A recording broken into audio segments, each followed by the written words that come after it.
మన ప్రభువైన యేసుక్రీస్తు అతి శ్రేష్టమైన నామములో ఈ అనుదిన దైవకృపా కార్యక్రమాన్ని వీక్షిస్తున్న దేవుని ప్రియులైన ప్రతి ఒక్కరికి నా హృదయపూర్వక వందనాలండి. అందరికి వందనాలు. పరిశుద్ధ గ్రంథములో నుండి ఆది కాండము 39వ అధ్యాయము 8వ వచనములో ఓ చక్కటి మాటను మనం ధ్యానిద్దాం. నా యజమానుడు తనకు కలిగినదంతయు నా చేతికి అప్పగించెను. యోసేపు ఐగుప్తు రాజ్యములో పోతిఫరు అనే వ్యక్తి కుటుంబంలో పనివానిగా ఉన్నాడు.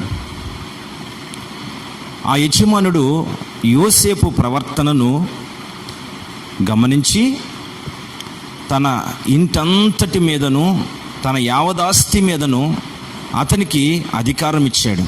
తన కలిగిన యావదాస్తిని అతని చేతికి అప్పగించాడు.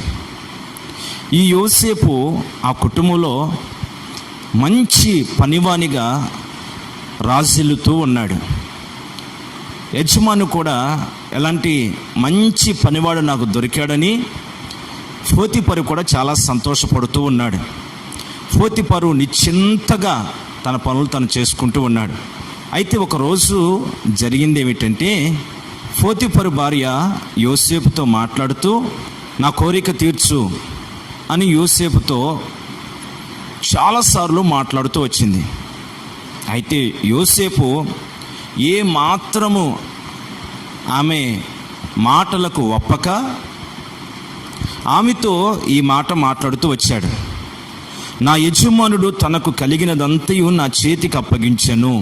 ప్రైజ్ ది లార్డ్, హల్లెలూయా.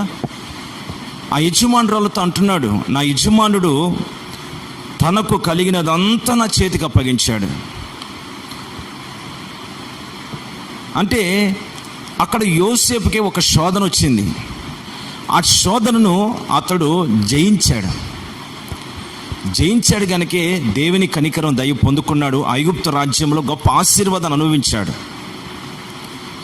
అతడు జయించిన అనుభవాన్ని మనం చూస్తే యోసేపు తన కర్తవ్యాన్ని ఎరిగి ఉన్నట్లుగా ఈ వచనంలో మనం చూస్తాం. తన బాధ్యతను గ్రహించి ఉన్న వ్యక్తిగా ఉన్నాడు. లేఖనంలో రాయబడుతుంది, కొంచెములో నువ్వు నమ్మకముగా ఉంటే అనేకమైన వాటి మీద నేను నియమిస్తాను అని, అనేక విషయాల్లో నువ్వు వర్ధిల్లుతావని. ప్రైజ్ ది లార్డ్, హల్లెలూయా. ఈరోజు నా ప్రియ దేవుని బిడ్డలారా, దేవుని సన్నిధిలో ఈ ఆత్మీయాత్రలో కొనసాగుతున్న మనము ఒక గ్రహింపు కలిగిన వ్యక్తిగా ఉండాలి. మన బాధ్యతలు ఏమిటో మనం గుర్తెరిగిన బిడ్డలుగా ఉండాలి. ఒక కుటుంబంలో ఒక కోడలుగా నువ్వు ఉంటే నీ బాధ్యత ఏమిటో నువ్వు గుర్తెరగాలి. ఒక కుటుంబంలో ఒక తల్లిగా తండ్రిగా ఉన్నప్పుడు నీ బాధ్యతలు నువ్వు గుర్తెరగాలి. ఒక భర్తగా నీవు ఉన్నప్పుడు నీ బాధ్యత ఏమిటో ఆ కుటుంబంలో నువ్వు గుర్తెరిగిన బిడ్డగా ఉండాలి. ఒక ఉద్యోగ స్థలములో పనిలో పెట్టుకున్న యజమాని ఎడల కూడా నమ్మకస్తునిగా కనిపిస్తున్నాడు. ఈరోజు ఈ రెండు విషయాలను గమనించాలి. నమ్మకస్తునిగా, యజమాని ఎడల కూడా నువ్వు నమ్మకస్తునిగా నిలబడాలి. నీ బాధ్యత ఏమిటో నువ్వు గుర్తెరగాలి. దేవుడు నీకు అప్పగించిన ఈ ఆత్మీయ జీవితంలో కూడా ఎలా బ్రతకాలో ఆ బాధ్యత కూడా నువ్వు గ్రహించి ఉండాలి. కనుక ఈరోజు ఈ భూలోకంలో మనం బ్రతుకుతున్నామంటే మన కర్తవ్యం ఏమిటి, మన బాధ్యత ఏమిటి, దేవుడు ఈ భూలోకంలో మనల్ని ఎందుకు పెట్టాడు, ఈ కుటుంబంలో ఒక కొడుకుగా, ఒక కూతురుగా, ఈ పిల్లలకు ఒక తల్లిదండ్రులుగా, ఈ కుటుంబంలో అన్నదమ్ములుగా, బంధువులుగా, ఒక సమాజంలో విలువగలిగిన వ్యక్తులుగా దేవుడు మనల్ని ఎందుకు నిలబెట్టాడు.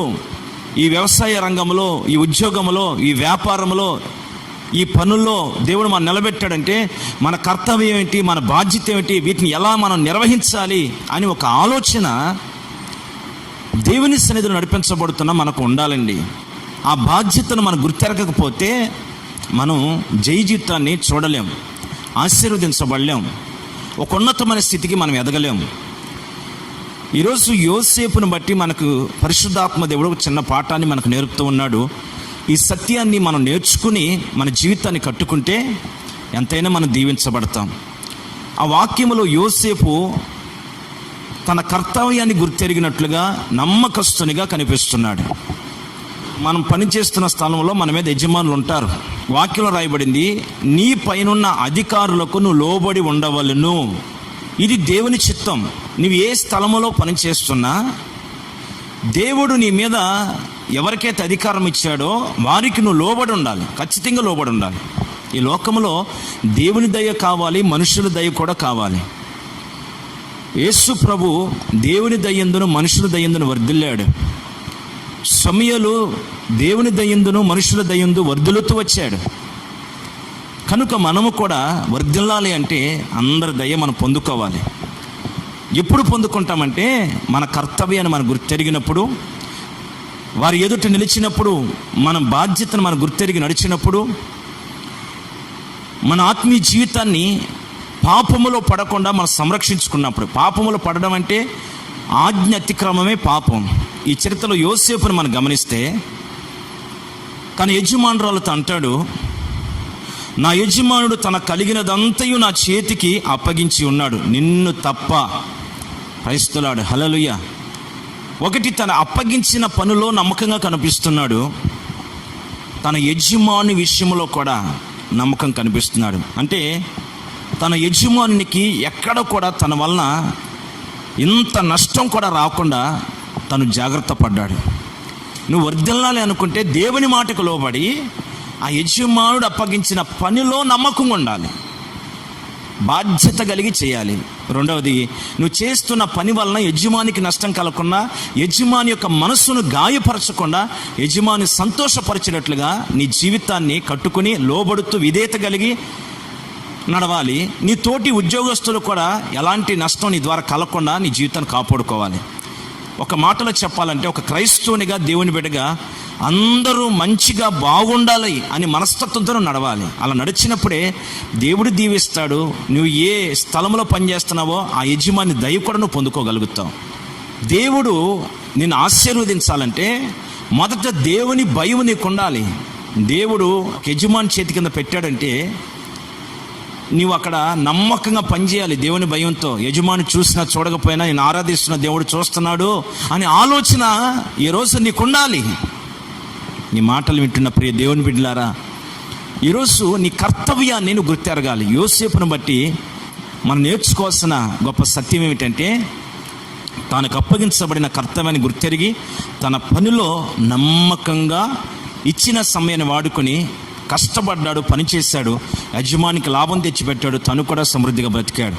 రెండవది, తన ప్రవర్తన బట్టి క్రియలను బట్టి తన యజమానికి ఎప్పుడు సంతోషాన్ని కలుగు చేశాడు, కానీ ఎక్కడ కీడు చేయలేదు.